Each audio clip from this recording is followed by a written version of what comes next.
set apart as we stand immersed in love. Seeking first your holy face, invade our lives here in this place. Your glory fills the atmosphere. Your love is relentless, relentless, compelling us to rise.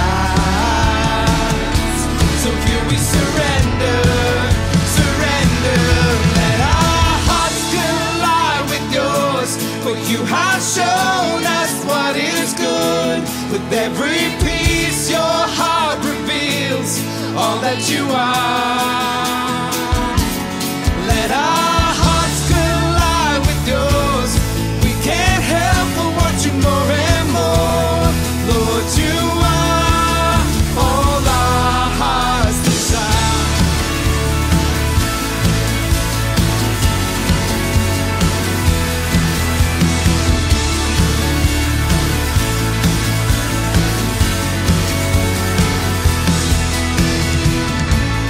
As we choose to worship you, to fix our eyes on all that's true, we'll see our generation change.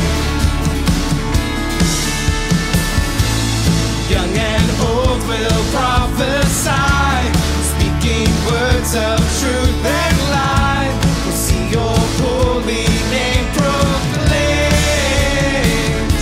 Your love is relentless, relentless, compelling us to rise. So here we surrender, surrender. Let our hearts collide with yours, for you have shown us what is good. With every piece your heart reveals all that you are. Let our hearts collide with yours. We can't help but want you more and more. Lord, you are all our hearts desire. All our hearts desire.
has overcome.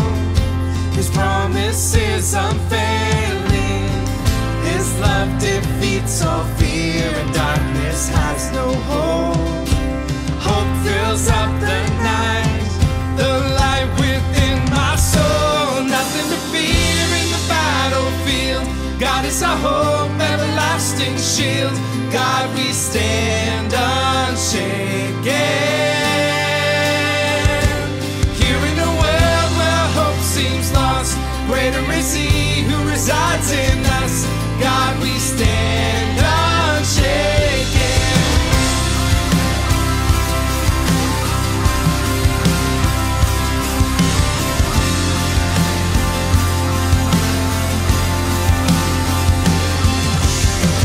Let nothing stand between my need for you alone.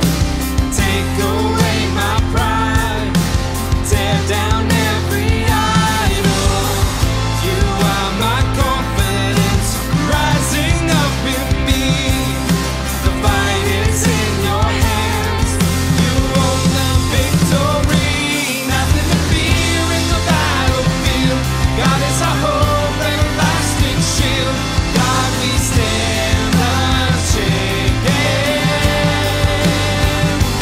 Here in a world where hope seems lost, greater is He who resides in us. God, we stand unshaken.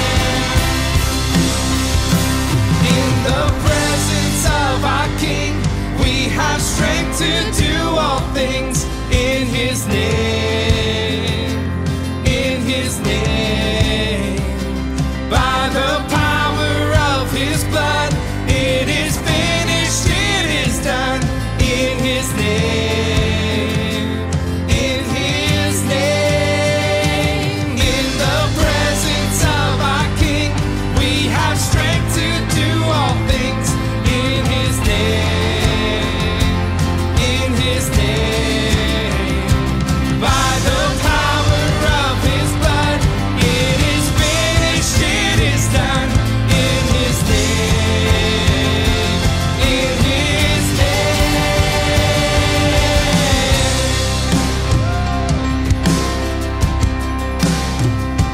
Nothing to fear in the battlefield. God is our hope, everlasting shield. God, we stand unshaken. Here in a world where hope seems lost, greater is He who resides in us. God, we stand unshaken. Nothing to fear in the battlefield. God is our hope, everlasting shield. God, we stand unshaken. Here in a world where hope seems lost, greater is He who resides in us. God, we stand unshaken. God, we stand unshaken. God, we stand unshaken.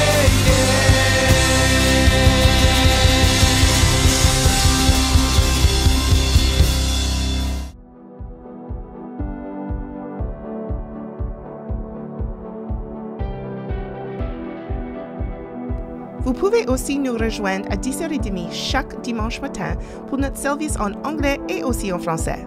Vous pouvez nous rejoindre sur notre site web ou sur nos pages de médias sociaux à 10h30 pour des chants d'adoration qui seront suivis avec un bon temps dans la parole de Dieu. C'est un temps de rassemblement et une manière efficace de rester connecté. À chaque mardi et jeudi, Pasteur Jerry nous rejoindra sur les pages de médias sociaux pour se tenir en contact avec vous. Vous pourrez voir notre pasteur sur Instagram, Facebook ou sur YouTube tous les mardis et les jeudis. Si vous aimeriez avoir plus d'informations sur notre Église, allez sur le site web cityimpactchurch.ca ou sur nos pages de médias sociaux.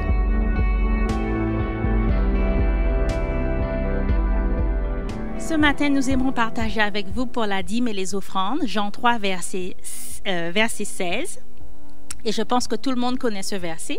« Car Dieu a tant aimé le monde qu'il a donné son Fils unique, afin que quiconque croit en lui ait la vie éternelle, mais ne périsse point. » Alors ce matin, j'aimerais juste vous rappeler que lorsque nous donnons de l'argent à Dieu ou lorsque nous faisons nos offrandes, ce n'est pas une transaction financière, ce n'est pas une transaction d'affaires, mais c'est une histoire d'amour entre Dieu et nous. Donc, lorsque nous donnons parce que nous l'aimons. Et quel que soit le montant ou ce que vous donnez, sachez que ça ne change rien à l'amour que Dieu a pour vous. Maintenant, nous allons passer avec le service avec le pasteur Jerry Leblanc. La mort à la vie. Alors, il y a beaucoup d'écritures qui parlent de ça, que Dieu amène la vie. Il est celui qui vient pour amener la vie aux choses qui sont mortes. Ça fait qu'on va voir ce soir, des fois, il y a beaucoup de choses qui sont mortes dans notre vie et Dieu veut emmener la vie à ces choses, les raviver, si qu'on voudrait dire. Alors, on va aller dans Romains 4, 17. Ça dit, parlant d'Abraham, « Je t'ai établi père d'un grand nombre de nations. Il est notre père devant celui auquel il a cru. Dieu qui donne la vie aux morts et qui appelle les choses qui ne sont point comme si elles étaient. » Alors Dieu, quand il a prophétisé quelque chose, quand il a dit quelque chose, de ce moment-là, il appelle cette chose comme si c'est déjà fait. Parce que Dieu comprend que quand il amène la vie à quelque chose qui est mort, quand même, ça semble qu'il n'y a rien qui change, le procès a commencé. Parce que Dieu amène la vie aux choses mortes. Peut-être que ce soir, il y a des choses dans votre vie qui sont mortes. Peut-être que c'est des rêves, peut-être que c'est des entrepôts, des entreprises que vous aviez, peut-être c'est une relation. On parle de toutes ces choses-là. Que ça peut être mort et peut-être des fois, ça fait longtemps que c'est mort. Et ça semble, ça ne vivra jamais de nouveau.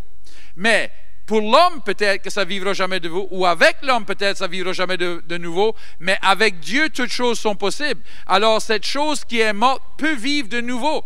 Et des fois, c'est assez mort qu'on n'y pense même plus, on s'en rappelle même pas. Mais Dieu peut l'amener de nouveau à notre pensée pour qu'on puisse se rappeler et qu'il puisse amener de la vie à cette situation. Dans Jean 10 et 10, on dit « Le voleur ne vient que pour dérober, égorger et détruire.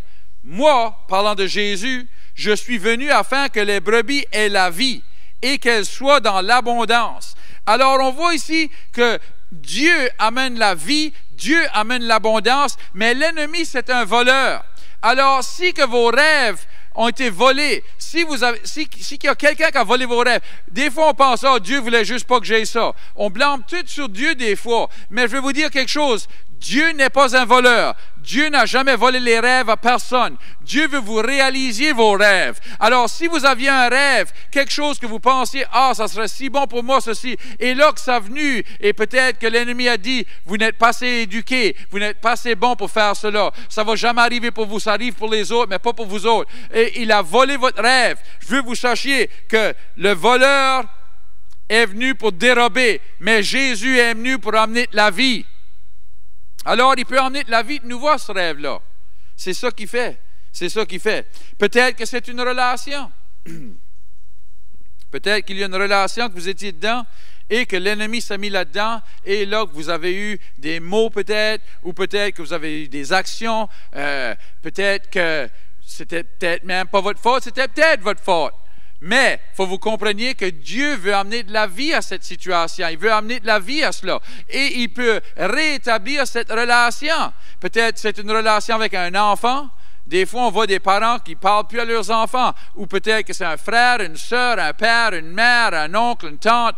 Quelqu'un que vous aviez relation avec et que là, la relation est finie. Peut-être que c'est un ami ou peut-être que c'était un mari ou une épouse et que vous avez séparé. Peut-être que c'est votre mariage qui est mort. Peut-être que ça fait des années que votre mariage est mort. Peut-être que votre mariage est mort, mais vous vivez encore ensemble. Mais il n'y a plus rien là. Je veux que vous compreniez que Dieu veut amener la vie à cette situation. Jésus veut amener la vie de Dieu à cette situation. Il veut changer cette situation pour vous autres.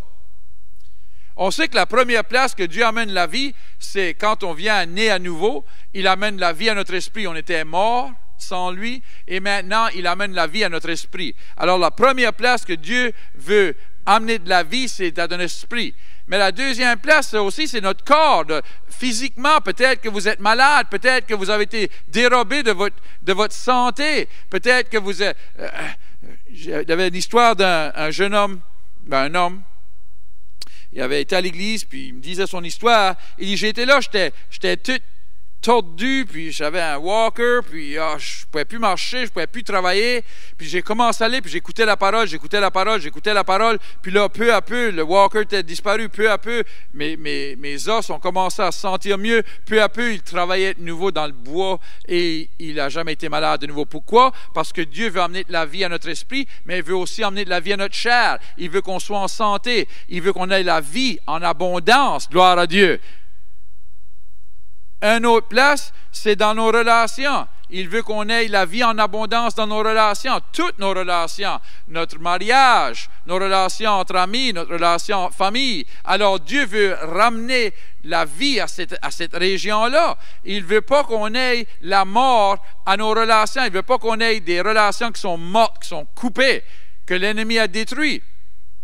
Alors Dieu veut amener de la vie dans toutes les régions. Il veut amener de la vie dans nos finances. Gloire à Dieu. Peut-être que vous aviez un entrepôt, une entreprise, une business, et là, ça fait faillite, ou ça a tombé, ou ça n'a pas été ce que vous pensiez. Peut-être vous faisiez bien, et là, quelque chose est arrivé, l'ennemi s'est mis là-dedans, parce que ce n'est pas Dieu. Dieu ne fait pas faire faillite à personne. Dieu détruit rien. Ce n'est pas un voleur. L'ennemi est le voleur. Alors, si que vous avez été volé dans cette région, Dieu veut rétablir ça. On entend beaucoup de fois qu'il y a du monde qui était en entreprise, ils avaient un business, et là, ça fait faillite ou ça n'a pas marché, ils ont mené au Seigneur et Dieu les a rétablis, et là, ils font mieux que jamais, parce que Dieu veut qu'on ait en abondance dans toute région, et ça inclut les finances. Il veut qu'on fasse bien dans nos finances, il veut qu'on ait une bonne job, il veut qu'on travaille. Prenez-moi pas mal, parce qu'il y a du monde qui veut vivre par la foi. Ils ne veulent pas travailler. La Bible est très en détail que si on ne travaille pas, on ne mange pas. Alors, on devrait travailler. Ça ne veut pas dire qu'on dépense seulement, excusez-moi, sur notre ouvrage, mais on dépense sur Dieu. Mais c'est sûr que Dieu veut rétablir, excusez-moi, toutes ces régions-là. Je veux qu'on s'en aille dans le livre d'Ézéchiel. Ça dit, Ézéchiel 37, 1.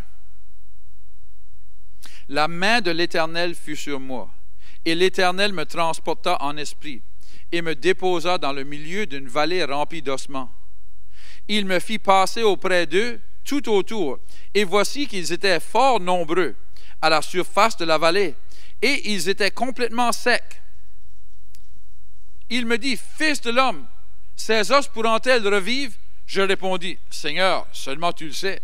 C'est sûr que quand on voit quelque chose qui est très mort, des os sèches, ben ça c'est aussi mort que tu peux être. Je veux dire, c'est pas un cadavre là, c'est des os secs. Ça veut dire ça fait longtemps que ces os-là sont morts, que cette personne-là est morte. Alors, on voit que Dieu nous montre la pire situation. Et il dit, est-ce que cette situation peut vivre de nouveau? Est-ce que votre business peut vivre de nouveau? Est-ce que votre mariage peut vivre de nouveau? Est-ce que votre santé peut vivre de nouveau? Est-ce que vos finances peuvent vivre de nouveau? Ah, ben tu comprends pas, Seigneur, c'est vraiment, c'est dégueu, ça fait longtemps, ça fait assez longtemps que c'est mort, que je m'en rappelle même pas quand c'était vivant. Mais je veux que vous sachiez ici, Ézéchiel, il voit, hey, c'est vraiment sec, ça fait, il ne veut pas répondre. Mais le Seigneur lui dit, prophétise sur ces os et dis-leur, ossements desséchés, écoutez la parole de l'Éternel. Wouh! Alors, déclarez la parole de l'Éternel, déclarez la parole à votre problème, déclarez la parole aux os qui sont secs. Ça ne fait pas de différence comment secs qu'ils sont. La parole est plus grande que ça. Parce qu'on sait que quand on a vu dans Jean 10, quand ça dit qu'il est venu pour amener de la vie, on parle de Jésus, on parle de la parole de Dieu. Alors la parole de Dieu est venue pour amener de la vie à ceux qui étaient morts. Gloire à Dieu. Alors on voit ici, Ézéchiel, que Dieu lui dit de parler la parole, mais il dit de dire à la situation, écoute la parole de Dieu. Alors, on doit parler à la situation, on doit parler aux os sèches, on doit leur parler et leur dire, écoutez la parole de Dieu. On doit parler à notre mariage, on doit parler à nos finances, on doit parler à ces choses. Écoute la parole de Dieu et pas se décourager et dire, ça fait assez longtemps. Tu ne comprends pas, pasteur, ça fait assez longtemps. Il y avait un couple, je me rappelle, j'avais été à une église, je pense que c'était l'église à Rod Parsley. Puis, un couple âgé, puis c'était assez beau de les voir, ils marchaient, ils se tenaient la main, ils s'embrassaient. Et là, ils ont été en avant, puis Rod Parsley dit, je viens de renouveler leurs vœux. Il dit, parce que ils étaient séparés pour plus de 15 ans.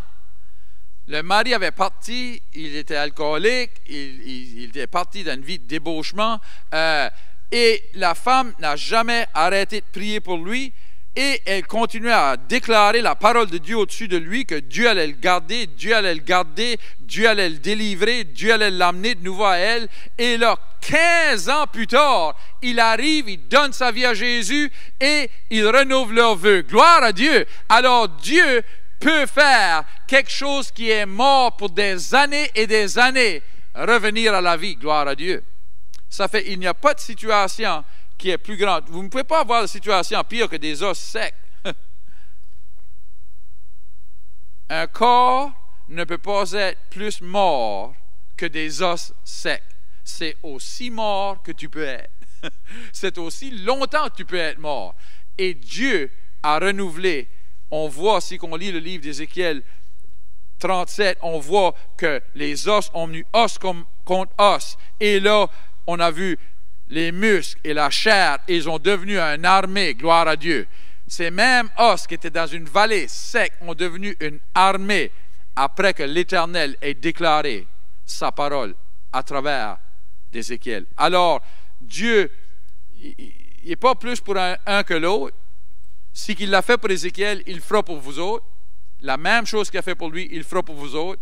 Il le fera pour votre situation, il le fera pour votre mariage, il le fera pour vos relations, il le fera pour votre santé, il le fera pour vos finances. Dieu fera le même pour une personne qu'il fait pour l'autre. Il ne respecte pas les personnes. C'est pas comme qui dit, ah ben Ézéchiel c'était mon favori. Non, il n'a pas de favori, il nous aime tous. Alors je veux vous encourager parce que je n'ai pas prêché ça juste parce que je voulais chercher quelque chose à prêcher. Ça brûle en dedans de moi qu'il y a quelqu'un, peut-être beaucoup de monde, il y a quelque chose qui est mort dans votre vie qui a été volé de vous autres. Il y a un voleur qui a volé cette chose. Et Dieu veut que vous sachiez que ce n'est pas lui premièrement qui l'a volé, que ce soit un business, que ce soit vos finances, que ce soit un mariage, quel que ce soit, ce n'est pas Dieu qui l'a volé. Si ce soit un rêve que vous aviez, c'est pas Dieu qui l'a volé, mais c'est Dieu qui veut le restaurer. C'est Dieu qui veut vous l'amener, gloire à Dieu. Puis il veut l'amener maintenant, gloire à Dieu. Il ne m'aurait pas fait prêcher ici s'il ne voudrait pas l'amener maintenant, tout de suite. Peut-être que ça fait des années, et là que vous avez assez découragé que vous ne pensez même plus. Vous avez dit, je ne vais pas même me laisser penser à ça, parce que ça ne va pas arriver. Je veux que vous sachiez, ça va arriver. Gloire à Dieu. Ça va arriver. Dieu veut vous l'ayez. Il ne vous veut pas seul. Je parle de peut-être quelqu'un que vous êtes seul, ça fait longtemps. Et que vous voulez quelqu'un dans votre vie. Mais vous devez déclarer que Dieu va vous amener quelqu'un, premièrement, qui va suivre le Seigneur, qui va aimer le Seigneur, qui va être comme vous dans leur foi. Vous devez déclarer que vous n'allez pas être joint à quelqu'un qui n'est pas comme vous. Mais vous allez être joint à quelqu'un qui aime le Seigneur et qui est comme vous. Vous devez le déclarer dans le nom de Jésus. Amen. La première chose ce soir, je veux être sûr, on a dit la première place que Dieu veut amener la vie, c'est dans notre esprit. Parce que sans Jésus, notre esprit est mort. Et Dieu va amener la mort, il va amener la vie à la mort. Alors, dans Romains 10, 9 et 10, ça dit que si on croit dans notre cœur, et qu'on confesse avec notre bouche que Jésus est notre sauveur, on sera sauvé. Alors, c'est là le début, et comprenez-moi, ça sera le début d'amener la vie aux situations dans votre vie qui est mort. Et c'est la première place. Si vous n'avez jamais fait cette décision, c'est la première place pour que Dieu puisse commencer à travailler dans votre vie et aller partout dans votre vie. Alors, on va prier cette prière ensemble. Seigneur, je te remercie d'envoyer ton Fils Jésus pour mourir pour moi. Pardonne-moi de mes péchés. De ce jour ici, je vais te suivre dans le nom de Jésus. Amen. Vous avez prié cette prière. On est fiers de vous emmener dans le royaume de Dieu. L'éternité est devant vous. Mais comprenez ceci, c'est seulement le commencement des bonnes choses. Dieu veut amener la vie maintenant à votre chair, à vos finances, à vos relations, à votre famille, à toute région de votre vie. Que Dieu vous bénisse. On se verra dimanche.